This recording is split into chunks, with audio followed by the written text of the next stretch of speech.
Hello friends, आज हम लोग स्टार्ट करेंगे विराम। जो हम लोगों ने वो वर्णमाला और विराम चिन्ह पढ़ा था, उसकी थ्योरी पढ़ी थी। आज विराम चिन्ह के कुछ क्वेश्चंस, कुछ प्रीवियस ईयर के क्वेश्चन सॉल्व करेंगे। ये बहुत सारे एग्जाम्स में आ चुके हैं, जैसे कि एसएससी में आ चुके हैं, टीजीटी में, यूपी टेट में और सीटेट में बहुत सारे एग्जाम्स में पूछे गए हैं। ठीक है, तो चलिए आज हम लोग विराम चिन्ह के सारे क्वेश्चन सॉल्व करेंगे। देखिए, पहला क्वेश्चन है कि किसी वाक्य में विराम चिन्ह का उचित प्रयोग नहीं है। कौन सा? इसमें जितने ऑप्शन दिए गए सबसे मतलब बेकार किसका प्रयोग है, किसका प्रयोग उचित नहीं है। पहला है कि मैं मनुष्य में मानवता देखना चाहती हूँ, उसे देवता बनाने की मेरी कोई इच्छा नहीं। ठीक है, फर्स्ट ये वाला। तो देखिए, मैं मनुष्य में मानवता देखना चाहती हूँ, उसके बाद क्या लगा है? अर्धविराम लगा है। ठीक है, उसके बाद जो है जब सेंटेंस कंप्लीट हुआ पूर्ण विराम लगा है। तो ये क्या है? ये तो सही है। उसके बाद है सेकंड है, यह दूर से, ठीक है, बहुत दूर से आ रहा है। तो यहाँ पे क्या, जब एक लाइन हमने कुछ कहा, उसके बाद थोड़ा सा हम रुके ना, तो यहाँ पे अल्प विराम लगा, ये भी सही है। ठीक है, उसके बाद सुनो सुनो,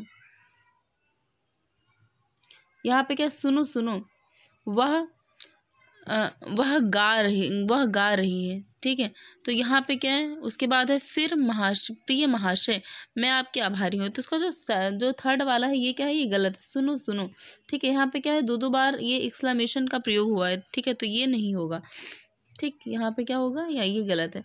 उसके बाद अगला क्वेश्चन है हमारा कि निम्न में से कौन विराम चिन्ह का प्रकार नहीं? कौन सा विराम चिन्ह का प्रकार नहीं? पहला है प्रदेशक, पहला है निर्देशक। ठीक है, तो निर्देशक तो विराम चिन्ह होता है। ठीक है, निर्देश देने के लिए लाघव, ये भी होता है, क्योंकि ये क्या होता है? एब्रीविएशन मार्क होता है। ठीक है, उसके बाद क्या होता है? उपदेशक। तो उपदेशक क्या होता है? कोई विराम चिन्ह नहीं है, क्योंकि उपदेशक हमने कहीं नहीं पढ़ा है। ठीक है, एंड जो है नेक्स्ट है वो है विवरण चिन्ह। तो विवरण चिन्ह तो होता है ना, उद्धरण चिन्ह, विवरण चिन्ह, ये सारे होते हैं। तो हमारा कौन सा राइट ऑप्शन हो जाएगा? राइट ऑप्शन हो जाएगा ऑप्शन नंबर सी, उपदेशक। तो उपदेशक कोई विराम चिन्ह नहीं होता है। ओके, अब अगला क्वेश्चन है। अगला क्वेश्चन कह रहा है कि जहाँ वाक्य की गति अंतिम रूप से ले विचार के तार टूट जाए, वहाँ किस प्रकार के चिन्ह का प्रयोग होगा? तो कहाँ पे? जहाँ पे क्या होगा? जब कह रहा है कि जब अंतिम रूप से ले, मतलब जब सेंटेंस हमारा कंप्लीट हो जाए, तो हम लोग वहाँ पे कौन से चिन्ह का प्रयोग करते हैं? तो वहाँ पे हम लोग क्या लगाते हैं? फुल स्टॉप लगाते हैं, पूर्ण विराम लगाते हैं। ठीक है, अगला क्वेश्चन है, कह रहा है कि विराम चिन्ह प्रयुक्त होता है। विराम चिन्ह प्रयुक्त होता है, कहाँ पे प्रयुक्त होता है विराम चिन्ह? तो विवरण चिन्ह, तुल्यता सूचक चिन्ह, ठीक है, और लाघव चिन्ह और संयोजक चिन्ह। तो विराम चिन्ह प्रयुक्त होता है, कहाँ होता है? संयोजक चिन्ह में प्रयुक्त होता है। Option number D is right option. ठीक है, उसके बाद कह रहा है कि विराम का अर्थ होता है। तो विराम का अर्थ क्या होता है? ठहरना या रुकना। ठीक है, तो इसका option number B is right. उसके बाद है श्री कामता प्रसाद गुरु जी के अनुसार विराम चिन्हों को किस भाषा से लिया हुआ माना है? तो कामता प्रसाद गुरु ने क्या माना है कि ये सारे अंग्रेजी के लिए हुई हैं, लेकिन जो पूर्ण विराम है उन्होंने इसे हिंदी का माना है और सबको अंग्रेजी का ही माना है। और उन्होंने कितने 22 जो है विराम चिन्ह बताए हैं ना, 22-20 ऐसे। अगला क्वेश्चन कह रहा है कि श्री कामता प्रसाद गुरु के अनुसार जो है विराम चिन्हों की संख्या कितनी है? 20 है। ठीक है, 22-20 कुछ कंफ्यूजन हो रहा था मुझे। तो कितनी है? इन्होंने 20 विराम चिन्हों की संख्या मानी। ठीक है, उसमें से जो पूर्ण विराम है वो उन्होंने हिंदी का माना और सबको अंग्रेजी का माना गया है। उसके बाद है अल्प विराम चिन्हों के पहचानिए। अल्प विराम चिन्हों को पहचानिए। तो अल्प विराम चिन्ह कौन सा है? ये वाला अल्प विराम, मतलब कॉमा, नॉर्मल से कॉमा, ये अल्प विराम है। और यहाँ पे ऊपर एक पॉइंट, नीचे एक कॉमा, ये होता है अर्ध विराम। ठीक है, और ये है हमारा उद्धरण चिन्ह है, इन्वर्टेड कॉमा। ठीक है, उसके बाद है आशीष, राहुल, राजा, शुक्ला और वैभव अपने कार्य में संलग्न है। इस वाक्य में उचित विराम चिन्ह का प्रयोग होगा। तो कहाँ इसमें उचित विराम चिन्हों का प्रयोग कौन सा होगा? तो देखिए क्या होता है, जब एक साथ 2-3 नाम आते हैं तो बीच में हम लोग कॉमा लगाते हैं ना, अल्प विराम लगाते हैं। आशीष के बाद कॉमा, फिर राहुल के बाद कॉमा, राजा के बाद कॉमा। ठीक है, तो ऐसे करके हम कॉमा लगाते हैं। ठीक है, तो इसका राइट ऑप्शन हो जाएगा ऑप्शन नंबर ए। उसके बाद है आनंद घर आया, थोड़ी देर रुका और चला गया। इस वाक्य में उचित विराम चिन्ह होगा, कौन सा होगा? तो देखो, आनंद घर आया, ठीक है। यहाँ पे क्या, एक यहाँ पे थोड़ा सा हम रुक रहे हैं ना, तो आनंद घर आया, यहाँ पे हम लगाएंगे कॉमा, आया के बाद कॉमा लगाएंगे, उसके बाद थोड़ी देर रुका और फिर चला गया। ठीक है, तो यहाँ पे कौन सा हो जाएगा, option number A is right option. उसके बाद है कि मैं कृष्णा के घर पहुंचा परंतु वह नहीं मिला। ठीक है, एक इस वाक्य में कौन सा विराम चिन्ह लगेगा, तो मैं कृष्णा के घर पहुंचा परंतु वो नहीं मिला। तो यहाँ पे जो ऐसे होते हैं ना, जहाँ पे हल्का सा हम रुकते हैं, वहाँ पे क्या होगा, अल्प विराम चिन्ह का प्रयोग होगा, मतलब कॉमा लगेगा नॉर्मली। यहाँ पे मैं पहुंचा परंतु वह नहीं मिला। Okay, option number C is right. अगला है कि समानाधिकरण शब्दों के मध्य किस प्रकार के चिन्ह का प्रयोग होता है। तो कौन से का प्रयोग होता है, जैसे ऑप्शन नंबर बी, जैसे कि जो समान होते हैं ना शब्द, उनके बीच में कैसा प्रयोग होता है, कॉमा का प्रयोग होता है। जैसे हमने दो कोई नाम बताए, जैसे हमने बोला राहुल और मोहित, तो नाम ही तो है, दोनों नाम है, तो उसके बीच में कौन सा प्रयोग, किसका प्रयोग होगा, कॉमा लगेगा। ठीक है, जैसे कि देखिए यहाँ पे एग्जाम्पल में थोड़ा समझाया गया कि जैसे जैसे देश के प्रधानमंत्री, ठीक है, उसके बाद क्या है, देश के प्रधानमंत्री, कॉमा लगा के उनका नाम लिखा गया, श्री नरेंद्र मोदी गणतंत्र दिवस के अवसर पर देश को बधाई दी। ठीक है, मतलब जो उनकी पोस्ट है और उनका नाम, दोनों को अगर हमने लिया है तो हम क्या करेंगे, जैसे हमने बोला मुख्यमंत्री, हमारे हमारे क्या राज्य के मुख्यमंत्री, उसके बाद श्री आदित्यनाथ योगी, तो हमने उन्हीं का पोस्ट और उन्हीं का नाम लिया गया ना, तो समान है ना दोनों चीज़। तो जो समान शब्दों के मध्य जो है चिन्ह का प्रयोग करते हैं, वो होता है हमारा विराम चिन्ह, वो सॉरी अल्प विराम लगाते हैं। ठीक है, तो option number B is right. उसके बाद है वाक्य में जब एक ही प्रकार की कई संज्ञाएं आए तो उनके बीच में कौन से विराम चिन्ह का प्रयोग करते हैं, तो अल्प विराम का करते हैं। जैसे कि अभी हमने बताया एक प्रकार की संज्ञाएं, मतलब जैसे सीता, गीता, रीता, तीन नाम आए तो तीनों नाम के बीच में क्या लगाएंगे, अल्प विराम लगाएंगे। तो option number B is right. Okay, अब देखिए अगला क्वेश्चन कह रहा है छंदों में एक चरण की समाप्ति पर किस प्रकार के चिन्ह का प्रयोग करते हैं, तो किसका प्रयोग करते हैं, अल्प विराम का। और हमने स्टार्टिंग में ही जो है पता किया था कि ऐसा कौन सा विराम चिन्ह होता है जिसका प्रयोग सर्वाधिक होता है, तो अल्प विराम का ही होता है। देखिए सारे ऑप्शन में अल्प विराम ही आ रहा है। उसके बाद है राजू जो बड़ा अच्छा खिलाड़ी है, कल उसकी टांग टूट गई, वाक्य में उचित विराम चिन्ह बताइए, तो कौन सा होगा, अल्प विराम क्योंकि राजू बहुत अच्छा खिलाड़ी है। ठीक है, यहाँ पे क्या हो रहा है हमारा, यहाँ पे हम थोड़ा सा रुक रहे हैं ना, तो यहाँ पे क्या होगा, यहाँ पे अल्प विराम लगेगा, उसके बाद है कल उसकी टांग टूट गई। ओके, खिलाड़ी के बाद वो लगेगा क्वेश्चन, वो थोड़ा सा अल्प विराम लगेगा। ठीक है, उसके बाद जाना है तो जल्दी जाओ, इस वाक्य में उचित विराम चिन्ह का प्रयोग बताइए, तो यहाँ पे भी क्या लगेगा, जाना है तो के बाद क्या लगेगा, जाना है, यहाँ पे जाना है पे लगेगा अल्प विराम। ठीक है, उसके बाद तो जल्दी जाओ, ये अपना अलग है। यहाँ जाना है के बाद में थोड़ा सा रुका है, तो जाना है के बाद अल्प विराम, फिर तो जाओ, तो जल्दी जाओ। ओके, ए हो जाएगा इसका राइट ऑप्शन, मतलब यहाँ पे लग जाएगा अल्प विराम। ओके, उसके बाद है कि माँ मेरा कल्याण करो, उचित वाक्य में उचित विराम चिन्ह का प्रयोग बताइए, तो उसमें भी कौन सा लगेगा, यही लग जाएगा कि माँ के बाद जो है रुकना है, उसके बाद है माँ के बाद जो है अल्प विराम लगेगा, फिर होगा मेरा कल्याण करो। अगला क्वेश्चन कह रहा है कि जब वाक्य में एक समान अधिकरण का प्रयोग होता है तो किस विराम चिन्ह का प्रयोग होता है।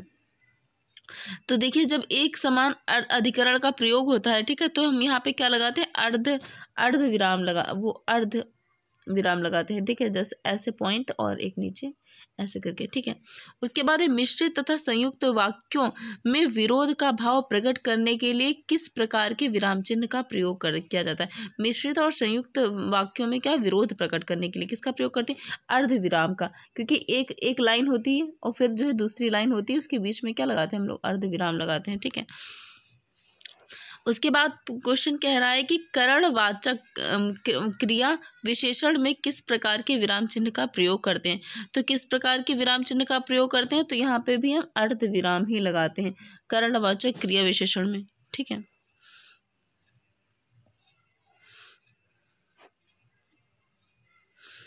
अगला क्वेश्चन कह रहा है, क्वेश्चन नंबर 21, ये कह रहा है कि पूर्ण विराम का प्रयोग किया जाता है वाक्य के अंत में, वाक्य के प्रारंभ में, वाक्य के मध्य में, या फिर इनमें से कोई नहीं। तो कब करते हैं? वाक्य के अंत में करते हैं, क्योंकि जब सेंटेंस हमारा कंप्लीट हो जाता है तो हम पूर्ण विराम का प्रयोग करते हैं। उसके बाद है, किस वाक्य में पूर्ण विराम चिन्ह का प्रयोग नहीं किया जाता? वाक्य के अंत में नहीं किया जाता, कहानी उपन्यास लिखने में नहीं किया जाता, छंदों की चरणों की समाप्ति में नहीं किया जाता, या छंदों की चरण की समाप्ति पर किया जाता है।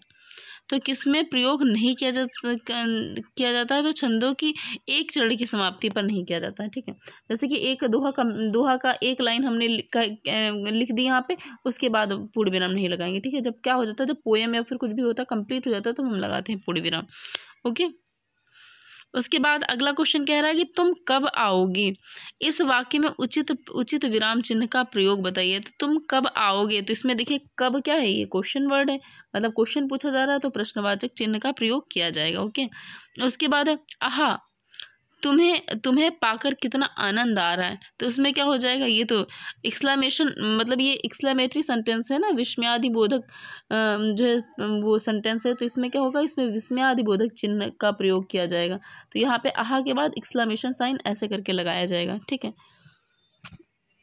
उसके बाद अगला है, कबीर वाड़ी के डिटेक्टर थे। ठीक है, तो यहाँ पे क्या लगेगा, तो ये एक सेंटेंस हमारा कंप्लीट हो रहा है।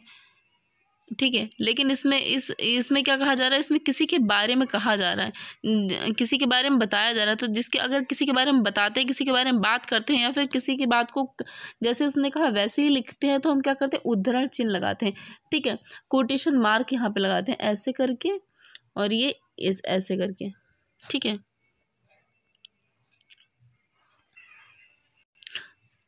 उसके बाद अगला क्वेश्चन कह रहा है, संयोजक चिन्ह को किस अन्य नाम से जानते हैं? तो संयोजक चिन्ह को हम सामाजिक चिन्ह के नाम से भी जानते हैं, क्योंकि समाज में भी इसका प्रयोग करते हैं ना, ऐसे करके डैश कर ऐसे करके लगाते हैं। ठीक है, इस टाइप से। तो इसे जो हम सामाजिक चिन्ह के नाम से भी जानते हैं। उसके बाद भूल सुधारने अथवा शब्द की किसी त्रुटि को सही दिखाने के लिए किस कोष्टक का प्रयोग किया जाता है? ठीक है, तो भूल सुधारने के लिए किसका किया जाता है? वर्गाकार कोष्टक का। देखो कभी कभी हमने कुछ लिखा है, उसके बाद हम क्या करते हैं, उसको सुधारने के लिए हम अलग कोष्टक में कुछ लिख देते हैं। ठीक है, तो उसके लिए हम क्या करते हैं, ऑप्शन नंबर बी वर्गाकार कोष्टक लगा के उसे सही कर लेते हैं। ठीक है, उसके बाद विवरण चिन्ह को पहचाने। विवरण चिन्ह कौन सा होता है हमारा? तो ऑप्शन नंबर बी ये हो जाएगा हमारा विवरण चिन्ह। जैसे हमने कुछ लिखा है, कभी हाइडिंग डाला या कुछ भी किया, तो उसके बाद हम ऐसे करके विवरण चिन्ह लगा देते हैं कि अभी इसके बारे में हमें और लिखना है। ठीक है, उसके बाद है पुनरुक्ति व लाघव चिन्ह को पहचाने। तो लाघव चिन्ह कौन सा होता है? ये वाला हो जाएगा लाघव चिन्ह, मतलब एब्रीवेशन मार्क। ठीक है, और पुनरुक्ति कौन सा हो जाएगा, ऐसे करके ऐसे लगाते हैं। ठीक है, इसे बोलते हैं पुनरुक्ति चिन्ह।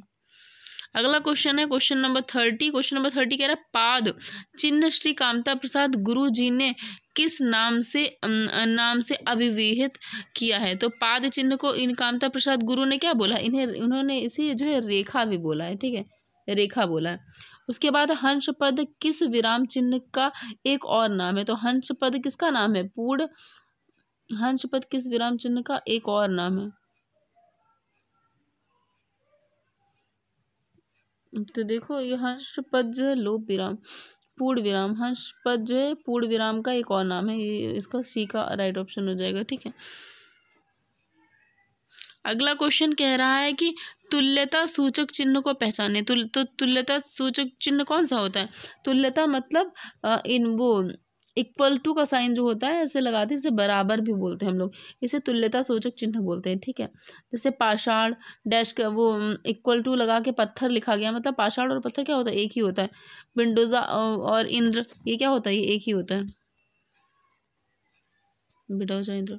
उसके बाद है पाद बिंदु चिन्ह को पहचान करे। पाद बिंदु चिन्ह कौन सा होता है? तो पाद बिंदु चिन्ह ये ऑप्शन नंबर डी ये पाद बिंदु चिन्ह होता है। ऐसे करके ऐसे डिवाइड के टाइप से लगाते हैं। ठीक है, उसके बाद है समाप्ति सूचक चिन्ह। उसके बाद है समाप्ति सूचक चिन्ह को चिन्ह की पहचान करें। समाप्ति सूचक चिन्ह कौन सा होता है? तो ये वाला जो लास्ट में होता है, जो ऑप्शन नंबर ए है, ये हमारा समाप्ति सूचक चिन्ह होता है। ऐसे करके जीरो टाइप का लगा देते हैं, ठीक है, या फिर ऐसे डैश डैश डैश करके लगा देते हैं। तो ये होता है कि हाँ अब ये जो हमने पोएम लिखी है, जो भी लिखा है, इसकी समाप्ति हो चुकी है अब, ठीक है। उसके बाद है किस शब्द में ए स्वर नहीं है, तो ए स्वर किस में नहीं है, तो ए स्वर देखिए वैदिक, ठीक है, पैतृक, ऐक की स्नेह है, किस में नहीं है, तो इसका राइट ऑप्शन हो जाएगा हमारा ये, इसका हो जाएगा राइट ऑप्शन ए। देखो इसमें ए नहीं है क्योंकि इसमें ए की मात्रा लगी है ना, ये देखिए इसमें ए की मात्रा लगी, तो ये ए हो जाएगा, ए नहीं होगा, ठीक है। और इन सब में क्या है, ए की मात्रा, तो ये option number A is right हो जाएगा। पैतृक, ये गलत लिखा हुआ है कि पैतृक है, पैतृक होगा, ठीक है। अब क्वेश्चन नंबर 36 पे चलेंगे। इसमें कह रहा है किसी बड़े अंश या संक्षिप्त रूप दर्शाने के लिए किस चिन्ह का प्रयोग किया जाता है, तो किसी बड़े अंश को संक्षिप्त रूप में दिखाने के लिए किसका प्रयोग किया जाता है, लाघव चिन्ह का प्रयोग किया जाता है, ठीक है। जैसे कि हमने लिखा है डॉक्टर, तो डॉक्टर पुराना लिख के हमने शॉर्ट में लिख दिया, तो इसको हमने क्या किया, बड़े को हमने छोटे में दिखा दिया, तो इसे हम बोलते हैं लाघव चिन्ह, ठीक है। उसके बाद क्वेश्चन कह रहा है कि सही विराम चिन्हों वाला वाक्य कौन सा है, छी तुमने तो नाम ही डुबो दिया, ये क्या है, गलत है, क्योंकि छी के बाद क्या लगता है, अगर ये सही होता तो एक्सक्लेमेशन मार्क लगता ना, उसके बाद छी तुमने तो नाम ही डुबो दिए, तो तुमने के बाद लगा, ये भी गलत है। अब ये देखिए इसके जो ऑप्शन नंबर सी है ये सही है, क्योंकि एक्सक्लेमेशन जो भी होते हैं ना, छी, वाह, हाय, इस टाइप का जो वर्ड्स होते हैं उसके बाद तुरंत एक्सक्लेमेशन मार्क लगा होगा, ठीक है, तो वो हो जाएगा हमारा सही हो जाएगा, तो ऑप्शन नंबर सी सही हो जाएगा। उसके बाद है जहाँ योजक चिन्ह का प्रयोग नहीं करते हैं, पहचानिए, कहाँ नहीं करते, दो संयुक्त क्रियाएं जहाँ एक साथ प्रयुक्त हो वहाँ नहीं करते हैं, या फिर रीतिवाचक परिणामवाचक क्रिया विशेषण में प्रयुक्त दो अवयव में नहीं करते हैं, या फिर जब क्रिया के मूल धातु के साथ प्रेरणार्थक क्रिया आए तब नहीं करते हैं, या फिर कर्मधारय समाज से बने हुए शब्दों में योजक चिन्ह का प्रयोग नहीं करते हैं। तो जाहिर सी बात है जो कर्मधारय समाज होते हैं ना, उसके बीच में योजक चिन्ह का कोई काम ही नहीं है, तो उसके बीच में कभी नहीं करते हैं, ठीक है, तो option number D is right. उसके बाद है किसी कठिन शब्द को स्पष्ट करने के लिए किस विराम चिन्ह का प्रयोग किया जाता है, तो किसी कठिन शब्द को स्पष्ट करने के लिए किसका हम कौन से विराम चिन्ह का प्रयोग करते हैं, कोष्टक का प्रयोग करते हैं। जैसे कि हमने कोई कठिन शब्द लिख दिया ठीक है, उसके बाद हम क्या करते हैं, ब्रैकेट लगा के हम उसी के बारे में पूरा डिस्क्राइब करके हम फिर ब्रैकेट बंद करते हैं, और फिर जो हमने यहाँ पे कठिन शब्द लिखा फिर उसके बारे में लिखने लगते हैं, ठीक है। अब चलते हैं अपने अगले क्वेश्चन की तरफ। हाँ देखिए वो एक अभी हमने क्वेश्चन एक पढ़ा था ना कि समाप्ति सूचक चिन्ह, तो देखो यहाँ पे क्या हो जाता है, यहाँ पे ये प्रैक्टिस सेट जितना था ये समाप्त हो गया, तो यहाँ पे ऐसे जीरो लगा है, ऐसे करके ये लगा है, ठीक है, ये क्या है, ये समाप्ति सूचक चिन्ह है, ठीक है, याद रखिएगा ये समाप्ति सूचक चिन्ह है। तो आज के लिए इतने ही क्वेश्चन। अब हमारी वर्णमाला जो है पूरा जो हमारी वर्णमाला टॉपिक था ये कंप्लीट हो गया है, उसके हमने क्वेश्चन भी कर लिए, हमारा विराम चिन्ह भी कंप्लीट हो गया, उसके भी हमने क्वेश्चन कर लिए। अब हम अगले बार जो नेक्स्ट वीडियो कल का होगा उसमें हम लोग पढ़ेंगे शब्द रचना, अर्थ तथा वाक्य रचना, इसके बारे में हम पढ़ेंगे। जो हमारा फर्स्ट चैप्टर था वो कंप्लीट हो गया। प्लीज़ गाइस प्लीज़ सपोर्ट कीजिएगा मुझे, और अगर आपको वीडियो अच्छी लगी है तो उसे लाइक करिएगा, चैनल को सब्सक्राइब करिएगा। Thank you. प्लीज़ ज़्यादा से ज़्यादा इसे शेयर करिएगा, क्योंकि मैं भी यूट्यूब पे नई हूँ इसलिए मेरी वीडियो में व्यूज़ ही नहीं आते, तो आप लोग प्लीज़ सपोर्ट करिएगा और इसे ज़्यादा से ज़्यादा शेयर करिएगा। और अगर इसमें जो भी कुछ अगर हमने गलत बताया हो तो प्लीज़ कमेंट बॉक्स में ज़रूर से ज़रूर बताइएगा, अपना कॉम्प्लीमेंट ज़रूर दीजिएगा, ठीक है, क्योंकि यूट्यूब पे हमने पढ़ाया नहीं कभी। वैसे तो ऑफलाइन मैंने क्लासेस ली है, बहुत दिनों से मैं पढ़ा रही हूँ, कि स्कूल में पढ़ाती हूँ, घर में कोचिंग भी पढ़ाती हूँ, लेकिन मैंने यूट्यूब पे नहीं पढ़ाया, तो मुझे इसके बारे में ज़्यादा नॉलेज नहीं है। तो प्लीज़ सपोर्ट करिएगा हमें, और जो भी गलती हुई हो मुझसे वो उसके बारे में बताइएगा ज़रूर। Thank you.